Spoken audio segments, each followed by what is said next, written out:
Saint-Étienne s'agite en coulisses et de nombreux renforts sont attendus. Les premières pierres de l'effectif d'Eric Horneland se posent petit à petit. Bernauer, Cardona et maintenant Mahmoud Jabber.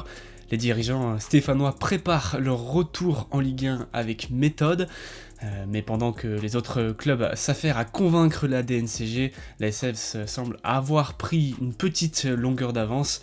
De nombreux départs sont attendus, tandis que d'autres dossiers s'accélèrent en interne. On décrypte la situation mercato avec Sylvain et Romain. Comment vous allez, messieurs? Romain? Eh ben écoute, tout va bien. Tout va bien dans un été qui commence à être chaud. C'est ça, chaud comme le mercato. Peut-être même comme Sylvain. Comment vas-tu, Sylvain? Bah, écoute, pas mal non plus.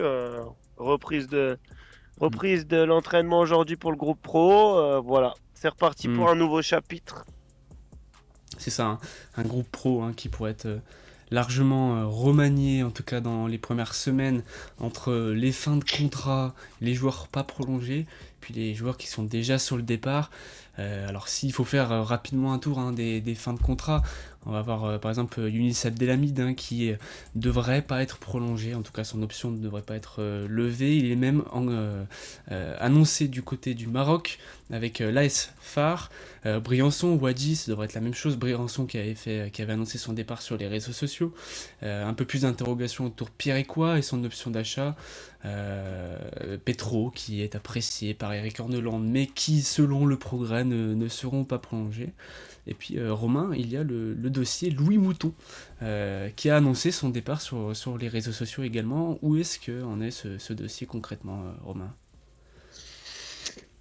Alors Louis Mouton, c'est un joueur qu'on aurait pu penser qu'il serait conservé, contrairement à beaucoup de joueurs en fin de contrat.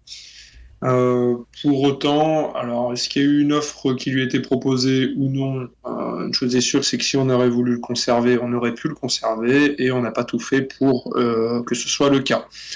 Peu importe ce qui sera dit, aujourd'hui, il est la priorité des priorités à Angers, où Laurent Boissier a rapidement coché son nom, parce que c'est un joueur qui reste relativement jeune, parce que Angers est dans une situation économique où il faut réaliser des coûts, et Louis Mouton, il fait partie des joueurs en fin de contrat, libres de tout contrat, qui sont accessibles et qui ont encore une petite marge de progression. Donc voilà, Louis Mouton voulait aussi la Ligue 1 parce que dans ce contexte économique-là, c'est clair qu'il a sa carte à jouer, il arrive au bon moment. Et puis, alors Nantes s'est renseigné avant de prendre Luis Castro en tant qu'entraîneur. A priori, de ce qui est sorti sur les réseaux sociaux, Montpellier serait également intéressé, mais moi, de ce qu'on me dit, Mouton se dirigerait vers le SCO d'Angers aujourd'hui. Sylvain, de ton côté, est-ce que tu es plutôt pas forcément déçu, mais comment tu analyses là cette stratégie, toi Sylvain, de séparer Louis Mouton pour la Ligue 2? Je pense qu'on est dans une stratégie où on veut reconstruire un effectif qui est conforme à ce que veut faire Kilmer. Conforme, ça veut dire avec des spécificités qu'ils ont définies eux-mêmes, avec des joueurs qu'ils ont définis eux-mêmes. Voilà, je pense que tout simplement, il n'entrait pas dans les plans à moyen terme pour la direction et il ne faut pas chercher plus loin que ça. Le dossier Louis Mouton est désormais clos puisqu'il a fait ses adieux hier à son club formateur. Et je suis certain que si la SSE avait fait le nécessaire pour que Louis Mouton prolonge, il aurait prolongé. Parce que contrairement à ce que nous font croire certains sur les réseaux sociaux, c'est un amoureux du club. Et il aurait voulu porter ce maillot très très longtemps à mon avis. Un peu de la même manière, fait concrètement que la prolongation qui n'a pas été faite pour Abdelhamid comme Wadji, c'est cette volonté-là de vouloir régénérer l'effectif Sylvain, en fait, en quelque sorte. Tout à fait. Puis Abdelhamid, le mariage n'a pas pris.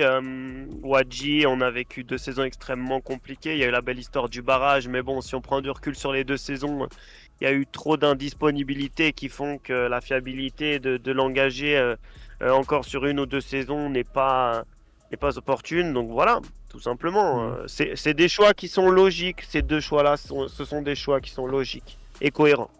Mm.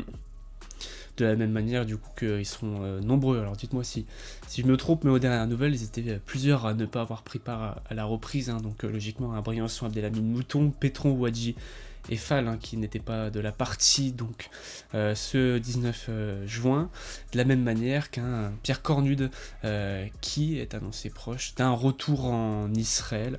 Le joueur, il a joué, le latéral n'a joué que 11 rencontres sous la tunique verte cette saison. Romain, c'est une bonne chose de se séparer. Est-ce qu'il faut s'en séparer absolument? Est-ce que pour la Ligue 2, ça pourrait faire le travail ou pas du tout? La question, alors déjà, la situation, c'est que un petit peu comme d'autres joueurs, là, ça fait partie des gros flops du recrutement de l'été dernier. On est allé chercher Pierre Cornu en espérant de le lancer en Ligue 1, parce qu'il n'avait jamais découvert ce championnat. Et on a très très rapidement vu qu'il a pris l'eau. Pour rappel, à l'époque, il était censé être titulaire et il s'est fait devancer par Léo Petro qu'on souhaitait à l'époque mettre un petit peu pousser vers la sortie. Donc aujourd'hui, Pierre Cornu est clairement sur le marché. On essaye de trouver une solution pour le sortir et rien de plus logique. Et il n'y aura même pas de sujet est-ce qu'il pourrait performer en Ligue 2, même si je le pense, mais entre l'attitude et les carences physiques que j'ai pu observer en Ligue 1, ça ne concerne que moi. Pour moi, il va partir et en tout cas, c'est ce qui se trame en coulisses. Où est-ce qu'il est annoncé pour l'instant? Il est plus proche d'un départ ou de rester à l'AS Saint-Etienne pour l'instant? Là, aujourd'hui, on est plutôt proche d'un départ. Il y a trois clubs qui sont sur lui. A priori, ça, c'est pas nos informations, mais a priori. Donc, il y aurait un retour au Maccabi Haïfa qui serait dans les petits papiers, sachant qu'on a plutôt des relations, quand je dis on, c'est les dirigeants stéphanois, ont des relations avec les dirigeants du Maccabi Haïfa pour avoir déjà bouclé Cornu l'année dernière et avoir bouclé Mahmoud Jaber là. Donc ça c'est le plan A et puis après a priori il y aurait Laris Salonique selon Foot Mercato qui serait également sur les rangs. Mais l'idée c'est de le sortir des effectifs. Un dossier qui reste évidemment à suivre sur peuplevert.fr et puis ça fait partie de toute une charnière qui va être remaniée cet été pour faire la transition avec Michael Nadé qui est annoncé selon nos informations du côté de Nantes, Blackburn, du Dynamo de Kiev et puis un club qui joue la Coupe d'Europe qui se serait renseigné. Sylvain, rapidement, est-ce que tu peux nous faire le point sur la situation de Michael Nadé? Le joueur est proche d'un départ également? Le joueur est proche d'un départ, il fait partie de ceux qui aimeraient s'envoler vers d'autres horizons. C'est un garçon qui connaît sa deuxième relégation avec l'AS Saint-Etienne. Il a su faire le dos rond, je pense, pendant 2 saisons en Ligue 2. Aujourd'hui, à 26 ans, il aspire à d'autres projets. Voilà. C'est un garçon qui, si la SSE trouve son compte, ne sera pas retenu malgré son contrat longue durée. Mais ce contrat longue durée laisse aussi la main à l'AS Saint-Etienne, comme sur d'autres dossiers. C'est-à-dire qu'ils ont les cartes en main, ils n'ont pas l'obligation de le vendre ou de le brader. Voilà. Maintenant, Michael Nadé, il suscite des convoitises, que ce soit par le biais de propositions d'agents, mais aussi par le biais de prise de renseignements de certains clubs. Voilà. Aujourd'hui, la situation fait qu'aujourd'hui, il était à Saint-Etienne pour la reprise de l'entraînement. Il était présent à l'ETRA. Voilà. Maintenant, reste à déterminer et on n'aura pas une réponse tout de suite sur son avenir, mais je pense que Michael Nadé risque de ne pas faire partie de l'effectif stéphanois pour cette saison 2025-2026. Romain, t'es là-dessus aussi pour toi, départ imminent pour les défenseurs qui est sous contrat jusqu'en 2028 avec une année en option? Oui, parce que c'est un joueur, comme Sylvain l'a parfaitement dit, qui aspire à changer d'air. Et c'est totalement normal. Voilà. C'est pas qu'un joueur qui va aller au clash. On connaît depuis le temps Michael Nadé, mais pour autant, c'est un joueur qui aspire à changer d'air, faut dire les choses. Sachant qu'il y a un club qui est plutôt chaud sur lui, un peu plus chaud que les autres. Donc je serais pas étonné que ça bouge d'ici les semaines à venir.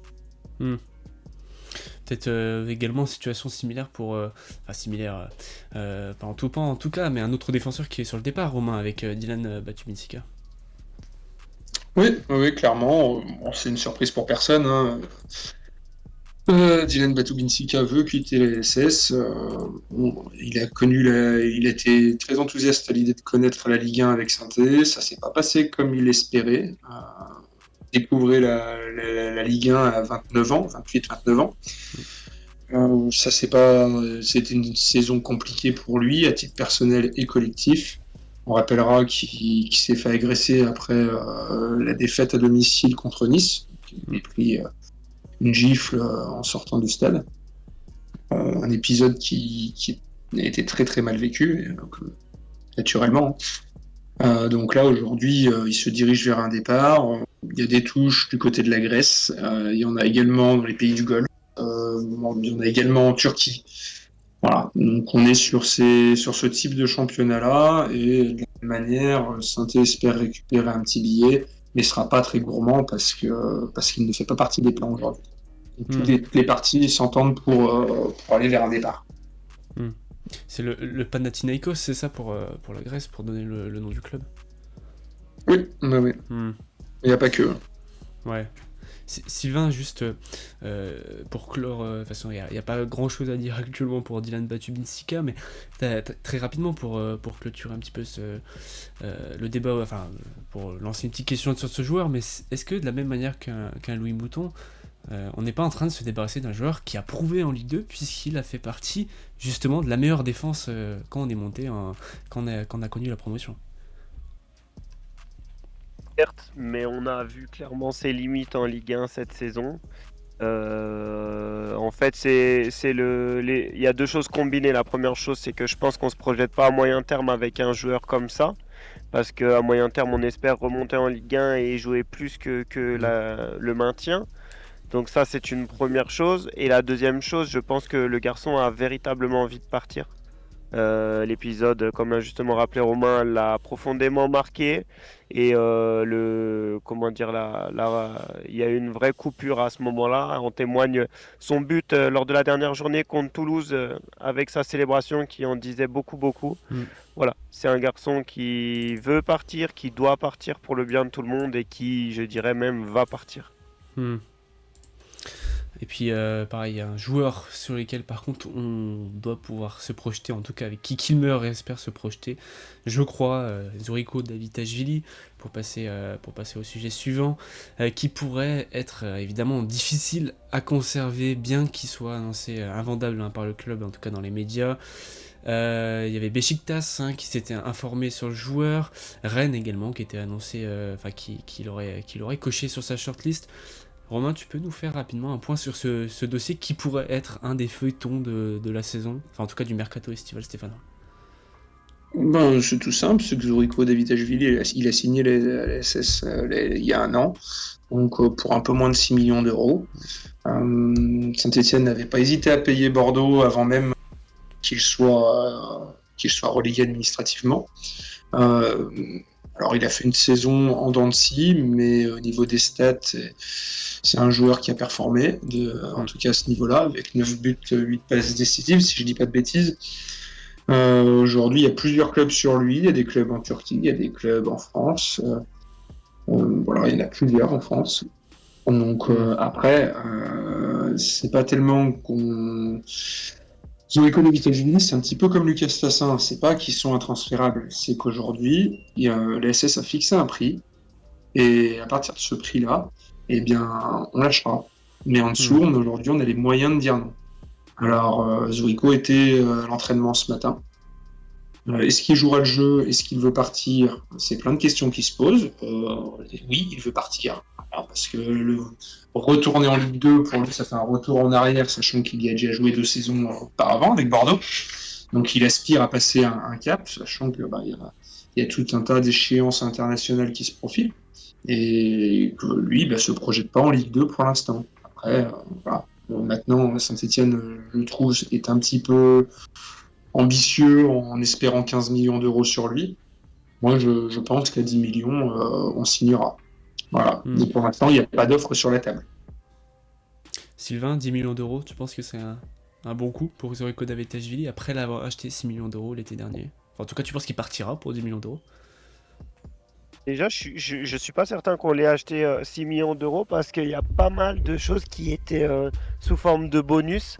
Et j'ai l'intime conviction que le maintien en Ligue 1 faisait partie d'une des conditions des bonus. Donc, je pense qu'on l'a payé moins cher que ce qu'on dit dans la presse. Après ça, c'est propre à chaque club, hein. On ne sait jamais véritablement les sommes qui sont déboursées. Voilà, c'est jamais très exact.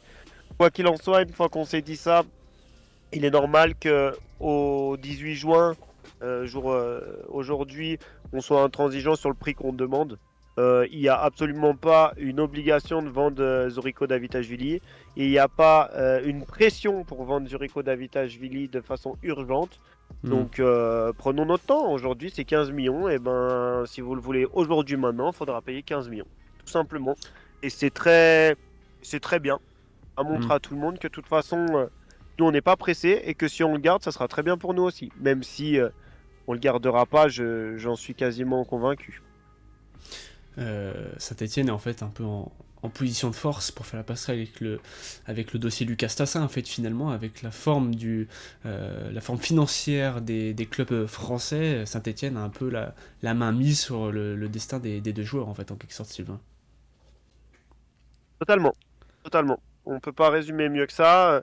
Et à la mainmise, encore plus dans la situation actuelle, c'est-à-dire au 15 juin, alors qu'il reste 2 gros mois de mercato. Il n'y a absolument aucune urgence à les vendre si les gens si les intéressés, les potentiels acheteurs ne veulent pas s'aligner aux exigences. Bah, très bien. Ils veulent pas, on les garde, on les a là. Et puis ce sera à eux de faire le nécessaire s'ils veulent véritablement les joueurs. Quoi qu'il en soit, la SSE a les cartes en main. Et il va s'installer un jeu de poker menteur, hein, de toute façon, comme dans chaque mercato. Et justement, Romain, c'en est où le dossier Lucas Tassin, autre gros feuilleton de cet été? Aujourd'hui, il y a beaucoup de choses qui se disent sur Lucas Tassin. Pour l'instant, c'est la même chose que pour Zurigo. Il y a beaucoup d'intérêts évoqués. Il est dans des listes dans plusieurs clubs, que ce soit en France. Parce qu'en France, oui, il y a des clubs qui ont de l'argent. Hein. Les clubs qui sont européens ont de l'argent. Est-ce qu'ils miseront sur Lucas Tassin? C'est une autre question. À l'étranger aussi, ça l'observe. Il est annoncé un petit peu de partout. Pour autant, aujourd'hui, il y a zéro offre. À ma connaissance, en tout cas. À notre connaissance. Donc, est-ce qu'il restera? Les chances sont infimes, mais elles existent. Ce matin, Eric Horneland, à la sortie de l'entraînement, a justement précisé, et c'est loin d'être anodin, c'est un expert en communication, l'entraîneur de la SS. Voilà, l'oublier, il a dit qu'aujourd'hui, c'est la SS qui avait carte en main. Donc, et que lui espère qu'il reste. Voilà. Est-ce qu'il va rester? Moi, personnellement, je miserai pas ma maison dessus, mais c'est aussi une possibilité. Voilà. Donc, un club arrive et pose 20 millions d'euros sur Lucas Tassin, je pense qu'il partira, au même titre que Zurigo pour, à mon sens, 10-15 millions d'euros. C'est ça, hein, Eric Horneland qui a dit un mot pour mot, je pense que Lucas Tassin va rester. Cela dépend de nous, pas de lui, Sylvain. Pareil, est-ce que ça c'est une réalité? Lucas Tassin va rester ou c'est pour mettre un peu la pression sur les clubs, pour aligner des plus gros chèques, pour avoir Lucas Tassin, pour faire partir Lucas Tassin? Bien sûr que c'est de la communication, de toute façon. Lucas Tassin, il faut penser aussi, il faut se mettre côté joueur. Côté joueur, il va y avoir deux choses. Il va y avoir un garçon qui veut jouer la Coupe du Monde 2026, l'été prochain. Vous vous doutez bien qu'en jouant en Ligue 2 toute la saison, ça risque d'être compliqué. Et deuxièmement, on a un garçon qui a déjà performé en Ligue 1 dans un club qui était en difficulté. Donc, si on se met uniquement du côté de Lucas Tassin et de sa carrière, entre guillemets, quel serait l'intérêt pour lui de rester à la Saint-Etienne? Bien sûr que les supporters ils se disent ouais, il pourrait faire ça pour le club, on est allé le chercher en Belgique, blablabla, blablabla. Seulement, la réalité du football actuel, c'est que le garçon, dès qu'il va avoir une offre qui va répondre aux exigences demandées par le club, il va s'envoler, tout simplement. Oui, puis niveau salarial, c'est loin d'être un joueur qui il touche bien au moins qu'un Ibrahim Sissoko, par exemple. Donc, on peut avoir une revalorisation salariale qui soit à prendre en compte aussi. Et puis en parallèle de tous ces nombreux départs et ce dégraissage qu'a engagé Kilmer Sport Ventures, en tout cas pour cet été, la Saint-Etienne a déjà signé 3 joueurs, ou en tout cas prolongé Irving Cardona, levé l'option d'achat d'Irving Cardona et de Maxime Bernoir. Et puis en début de semaine, Marc Moujaber, le milieu de terrain israélien, qui a été officialisé avec un contrat de 4 ans. Saint-Etienne qui l'a donc signé pour 2 millions d'euros, de ce qui se dit, avec des bonus et une prime pour le joueur en cas de montée. Alors on a déjà parlé du cas Jaber, évidemment, dans notre dernière vidéo que je vous mettrai en fiche, mais Sylvain, c'est quand même un joueur qui signe pour 4 ans. C'est pas du court terme. On peut s'attendre à un joueur qui sera capable de s'imposer dans les prochaines années, même en cas de montée. Il faut espérer en tout cas. Parce que si tu lui fais un contrat de 4 ans et qu'au final il se limite à un niveau Ligue 2, ça va te faire un indésirable pendant 3 saisons, 2 saisons, 1 saison, suivant le temps qu'on met à remonter derrière. Donc ça serait quand même quelque chose de très problématique, si c'est pas le cas. Juste Romain, avant de passer au sujet suivant et faire un petit rappel, c'est quel type de joueur concrètement? On parle d'un milieu de terrain, certains parlent d'un aspect un peu plus défensif. Juste pour en quelques mots, qu'est-ce que ça donne, Jaber? Non, mais comme on a dit la semaine dernière, c'est quelqu'un qui arrive pour assurer un peu plus d'équilibre dans l'entrejeu. Donc c'est un joueur qui court beaucoup, qui sort vite au pressing et qui va vraiment être là pour colmater les brèches autour de joueurs avec un profil un peu plus technique, un peu plus dans la transition. Lui va être là pour faire un petit peu les tâches de l'ombre. Voilà. Et, on aura le temps de le voir pendant la préparation. C'est ça. Et puis d'autres renforts sont évidemment attendus, on en parle. Romain, c'est quoi les priorités en fait pour l'effectif d'Eric Horneland? Est-ce qu'il y a des postes spécifiques qui sont ciblés cet été? Si on regarde un petit peu ce qu'il y a sur le papier aujourd'hui, beaucoup parlent de joueurs offensifs. Le chantier prioritaire et les XXL, c'est la défense. Parce que on est passé sans évoquer le cas de Léo Petro, mais c'est un sujet également. Horneland a dit ce matin qu'il aimerait bien qu'il reste. Le Progrès avait annoncé qu'il ne devrait pas rester. Donc on peut imaginer que la direction de l'ASS ne suit pas forcément l'entraîneur sur le sujet. On sait qu'il est apprécié au sein du groupe. Aujourd'hui, bonne question, est-ce qu'il va rester ou non? Moi, j'aurais tendance à dire que non, mais là-dessus, c'est pareil, je parierais pas ma maison non plus. Donc, le chantier prioritaire, il est derrière, parce qu'on a beaucoup de joueurs qui veulent partir. On n'a pas parlé non plus d'Ivan Masson, Sapia, mais a priori, selon l'article de ce matin dans l'équipe, il sera un petit peu poussé vers la sortie également. Donc, c'est vraiment ce chantier prioritaire, recruter des latéraux et recruter des centraux, parce qu'une fois qu'on a dégagé un petit peu tous ceux qu'on... Alors déjà, est-ce qu'on va y arriver? Et une fois qu'on aura... Dans tous les cas, il faudra recruter. Et recruter, oui, il va falloir y aller. On sait que ce qui est sorti, le nom de Lucas Perrin, ancien joueur formé à l'OM, qui est passé à Strasbourg. Il y a le nom de Tony Strata, latéral droit qui joue à Ajaccio, qui sont des belles promesses de 20 ans en Ligue 2. On a vu aussi le petit jeune Lassana Traoré, Traoré, il me semble, qui a signé professionnel hier, dans le couloir gauche. Voilà, il y a tout un champ sur ces défenseurs-là. J'ai lu ce matin 5 à 7 recrues attendues en défense, c'est ça? C'est vraiment le chantier prioritaire pour cet été. C'est ce que tu disais. Si tu enlèves, parce que eux ils aimeraient qu'il y ait beaucoup de départs. Dans l'idéal, c'est de régénérer cette défense. Donc si tu sors Batoubinska, Michael Nadé, si tu sors Léo Petro, si tu sors Pierre Cornu, ça fait déjà 4 départs, potentiellement 5-6 avec ceux qui sont déjà présents dans le couloir droit, sachant qu'on a déjà des jeunes derrière pour doubler les postes avec Kevin Pedro, avec Pérez Owusu qui est revenu, avec le jeune Traoré qui a signé. Derrière, il va falloir trouver des titulaires. Donc nous, ce qu'on sait, c'est que ça travaille. Il y a des noms qui sont pas encore sortis, qu'on n'arrive pas encore à voir. Mais en tout cas, ils seraient prêts à mettre des grosses sommes, comme l'a annoncé Foot Mercato. Quand je dis grosse somme, ça peut dépasser les 5 millions d'euros. Donc en Ligue 2, c'est colossal.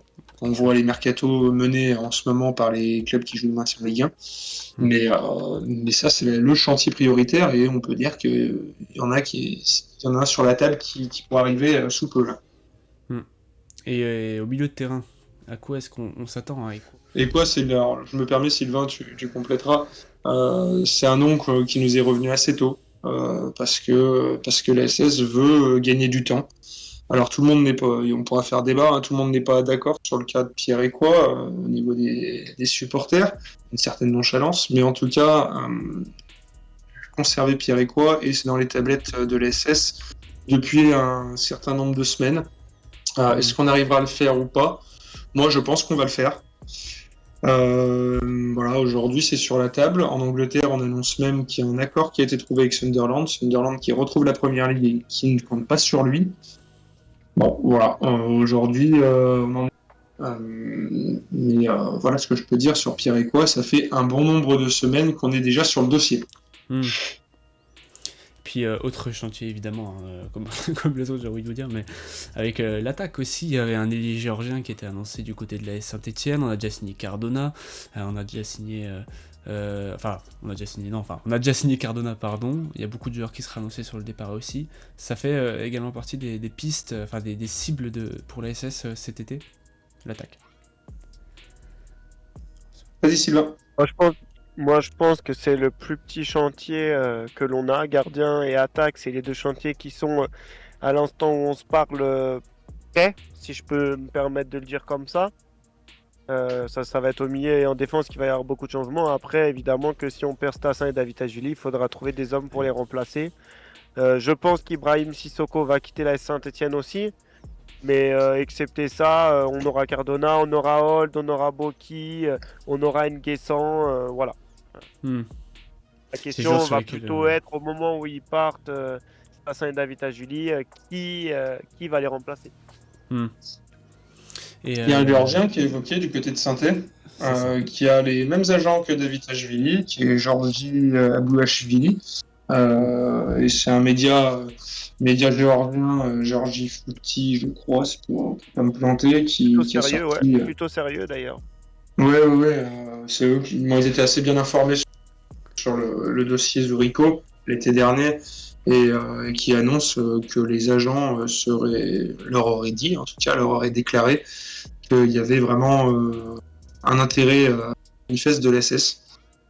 Voilà. Et ce Géorgien-là, comme d'ailleurs Tony Strata qui a été évoqué par le Progrès, le latéral d'Ajaccio. Donc le latéral d'Ajaccio, il est avec la Roumanie à l'Euro U21 et le Géorgien est à l'Euro également U21. Il a marqué d'ailleurs un but contre la France d'une frappe pied gauche croisé et il a fait une passe décisive contre la France également. Donc voilà. Tout simplement, peut-être que les dossiers ne s'emballent pas aussi parce qu'il y a actuellement des compétitions qui sont jouées par ces joueurs-là et qu'il faudra attendre la fin de ces compétitions pour avancer véritablement sur des dossiers s'ils sont prioritaires aux yeux du club. C'est ça, un ailier géorgien. Tant qu'on y est. Vas-y, excuse-moi. Je vais juste faire le point ailier géorgien de 22 ans, ailier gauche de 22 ans qui a inscrit 8 buts en 18 rencontres cette saison. Romain, tu disais. Non, je voulais simplement compléter parce qu'à la pointe de l'attaque, on entend beaucoup de noms sortir. Nous, on va vérifier, hein, on n'a pas la science infuse, on ne sait pas tout sur tout. On va vérifier, il y a quand même beaucoup que ce soit en attaque, mais un peu de partout, énormément de fake news cet été. C'est le lot de chaque mercato. Personne n'est infaillible. Voilà, moi de ce qu'on me dit, en tout cas, pour l'instant, Mounier, il n'est pas... Steve Mounier, on me dit qu'il n'y a rien du tout avec Steve Mounier. Peut-être qu'il a été évoqué dans les locaux de la SS, mais en tout cas, il n'y a pas de négociation menée le concernant de ce qu'on me dit. On m'a parlé d'autres attaquants plus expérimentés dans ce style-là. Moi, pour l'instant, j'ai rien recoupé qui me permette de dire qu'on est avancé sur un attaquant. Et de toute façon, on commence à connaître un petit peu Kilmer. autant sur des joueurs qui sont quand ils sont en France, ça arrive à fuiter un petit peu parce que le marché est fait comme ça. Quand ils vont chercher un petit peu à l'étranger, ça arrive vraiment au dernier des moments. Mm. Et les deals sont relativement rapides. Je ne serais pas étonné que si Lucas Tassin venait à partir, on apprendrait un petit peu comme lorsqu'il est arrivé, on apprendrait son arrivée Sur le tas. dans les 2-3 jours précédents. Et puis, dernier sujet pour conclure, Sylvain, on a plusieurs jeunes qui reviennent de près, à l'image de Beres Owusu, d'Erling Blady, et puis d'autres qui ont signé professionnel, comme Pedro ou Lassana Traoré, tu en parlais tout à l'heure. Est-ce qu'on peut s'attendre à une place dans l'effectif pour ces jeunes-là en Ligue 2 ? Sylvain. Alors, il y a, je pense, un visage qui se dégage véritablement, qui a pleinement profité de son prêt à QRM, c'est Beris Owusu. Il va profiter à la fois d'un chantier gigantesque en défense et d'une polyvalence qui va probablement lui offrir une place dans le groupe. Dans le groupe, voilà. Est-ce que ce sera dans la rotation? Est-ce que ce sera plus? Ça, je suis pas encore en mesure de le dire. Ça sera aussi à lui de montrer durant la préparation. Mais je pense que Beris Owusu, il va clairement faire partie du groupe. Je pense que Kevin Pedro est très estimé au sein du club et sa signature professionnelle en témoigne. C'est un garçon qui est également polyvalent, capable de jouer dans l'axe mais aussi sur le côté. Voilà. C'est deux joueurs qui vont profiter de chantiers qui sont un peu, en reconstruction. Voilà, le secteur défensif est clairement en reconstruction. À eux de saisir l'opportunité pour aller chercher du temps de jeu, tout comme Lassana Traoré. Mais voilà, c'est vraiment les trois auxquels je vois. Après, bien évidemment, dans le secteur offensif, il y aura Gillian Nguessan qui va, à mon avis, prendre de plus en plus de temps de jeu, encore plus en Ligue 2. Si Stassin reste, il sera la doublure de Stassin. Si Stassin part, il sera la doublure de celui qui remplace Stassin. Voilà, à lui de croquer les minutes qui lui seront données le plus possible. Mais voilà, s'il faut sortir 3-4 noms, 3, j'en sortirai Owusu, Nguessan et puis Pedro dans un premier temps. Je pense que pour Traoré, il faudra quand même un temps d'adaptation. On parle d'un joueur qui arrive du championnat sénégalais, qui change d'environnement, qui va découvrir le froid du Forez aussi. C'est tout un contexte qu'il va falloir appréhender. Voilà, ce qui n'empêche pas qu'il aura sûrement la confiance de Kilmer puisqu'il a été recruté par la nouvelle direction. Maintenant, vraiment les trois que je citerai, c'est ces trois-là. Et c'est vrai que dans les vidéos précédentes, on avait pas mal évoqué le cas Sherfal. Selon les informations qu'on a eues dernièrement, Sherfal n'a pas été convié à la reprise avec les professionnels et est invité à trouver un nouveau projet. Parce qu'il sera probablement avec l'équipe réserve s'il vient à rester à l'AS Saint-Etienne pour sa dernière année de contrat. Voilà. Romain, en 2-3 mots juste pour conclure avec ce sujet avant de terminer la vidéo, intégrer des jeunes dans la rotation, ça fait partie du projet Kilmer, en quelque sorte. En tout cas pour l'avenir. Oui, ça fait partie du projet, mais intégrer des jeunes c'est bien, mais on le voit chaque année depuis des décennies.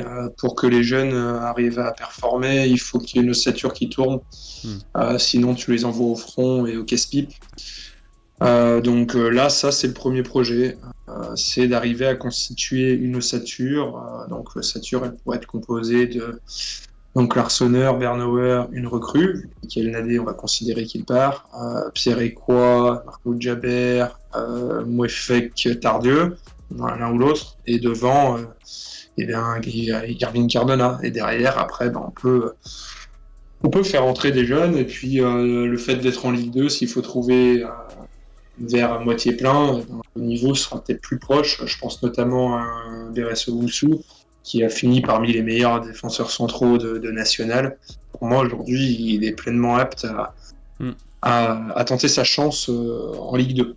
Et ça sera plus simple pour des jeunes joueurs en Ligue 2. Voilà. Alors, d'ailleurs, en petit complément, on avance quand même pas mal en tout cas, ça discute sur un latéral droit expérimenté. Pour l'instant, on peut pas trop en dire plus, mais voilà. C'est noté. Très bien, c'est noté. Donc il y a un effectif qui est en proie à un grand chantier en pleine mutation et un mercato qui s'annonce chaud bouillant dans le Forêt.